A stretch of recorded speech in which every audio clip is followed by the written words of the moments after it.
না আমি বুঝি না, আমার কিছু বিশ্বস্ত কালসাপ আছে। হ্যাঁ, বিশ্বস্ত কালসাপ কাদেরকে বলে নিশ্চয়ই জানো।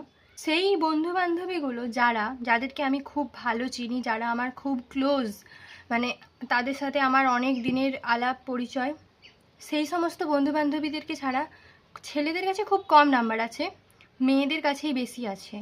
তো তারা কি করেছে, নাম্বারটা কাউকে না কাউকে দিয়েছে, কেউ চেয়েছে কাউকে না কাউকে দিয়েছে আমার মোবাইল নাম্বারটা। আর সেই মানুষটা কি করেছে, সে একটা ফেসবুক অ্যাকাউন্ট বানিয়েছে, যেখানে আমারই ফেসবুক থেকে ছবি নিয়েছে, ছবি নিয়ে সেম নাম দিয়ে প্রোফাইল খুলেছে। সেখানে আমার ছবির ওপর বড় বড় করে আমার মুখের ওপর আমার নাম্বারটাকে লিখে দিয়েছে, লিখে সেটাকে অনলাইনে পোস্ট করে দিয়েছে, মানে ফেসবুকে পোস্ট করে দিচ্ছে। পরপর 3টে ছবি পোস্ট করেছিল, কোনোভাবে রিপোর্ট মেরে 2টোকে ডিলিট করতে পেরেছি, সাইবার ক্রাইমে কমপ্লেনও করেছি, তারপরে এখনও একটা ডিলিট হচ্ছে না। সেটা নাকি ফেসবুক গাইডলাইনের আন্ডারে পড়ে যাচ্ছে, তো সেই জন্য ফেসবুক সেটাকে ডিলিট করতে পারছে না। আমার মা আমাকে এখন বলছে যে না, সোশ্যাল মিডিয়া ব্যবহার করতে হবে না, তুই সোশ্যাল মিডিয়া আর ইউজ করিস না, সব যেখানে যা ছবি টবি আছে সব ডিলিট করে দে।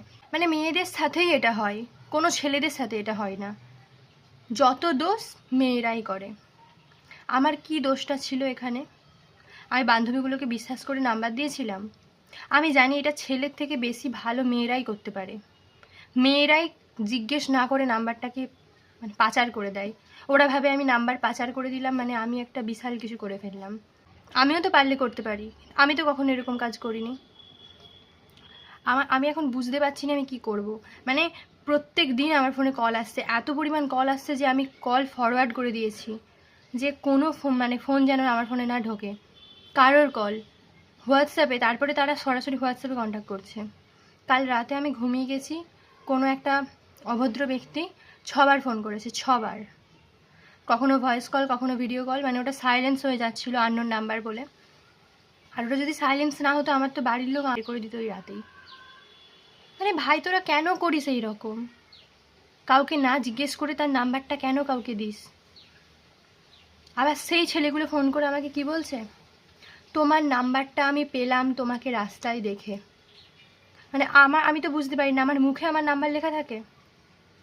তারপরে কিছু জন বলছে যে ফেসবুকে কেউ পোস্ট করে দিয়েছে। তো তাদেরকে বললাম রিপোর্ট মেরে দিতে, তারা বললো আচ্ছা ঠিক আছে রিপোর্ট মেরে দিচ্ছি।